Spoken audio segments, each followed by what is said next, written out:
ధనవంతులకు ఉంది, middle class అందరికీ ఉంది బ్రదరా. కానీ దానివైపు చూసేవారు కొందరే మనకు అనిపిస్తూ ఉంటారు. కానీ దేవుని యొక్క రాజ్యం కష్టమైన పర్లేదు, కానీ నాకు డబ్బు లేకపోయినా పర్లేదు, కానీ తిండి లేకపోయినా పర్లేదు, కానీ దేవుని రాజ్యం కావాలని కొందరు కనిపిస్తూ ఉంటారు. దాన్ని స్తోత్రం వెళుద్దాం. కాబట్టి బ్రదరా, దాన్ని సంపాదించుకోవడము మనకి ఎంతో బ్రదరా, ఎలాగంటే అది మనకు ఆశీర్వాదం. ఎలాగంటే డబ్బు పెట్టుకుంటే వచ్చేది కాదు అది. అన్నదానం కొన్నిసార్లు మంచి పనులు చేస్తే పరలోకం వెళ్ళిపోతాం. అన్నదానం, భూదానం, గోదానం, వస్త్రదానం, ఏమండి ఈ దానం ఆ దానం చేసి చాలామంది అలాగే వెళ్ళిపోతాను.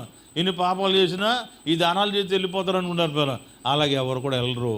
కేవలం ఏంటంటే యేసు ప్రభు దేవుడని తెలుసుకోవాలి, ఆయన నా దేవుడని నమ్మాలి, బాప్తిసం పొందాలి, ఆయన రక్తంలో కడగబడాలి, దేవుని ఒక వాక్యం వినాలి, బ్రతికినంతకాలం వింటూ దాని ప్రకారం కొనసాగితే కనుక దేవుడు తప్పనిసరిగా రాకడలో జ్ఞాపకం చేసి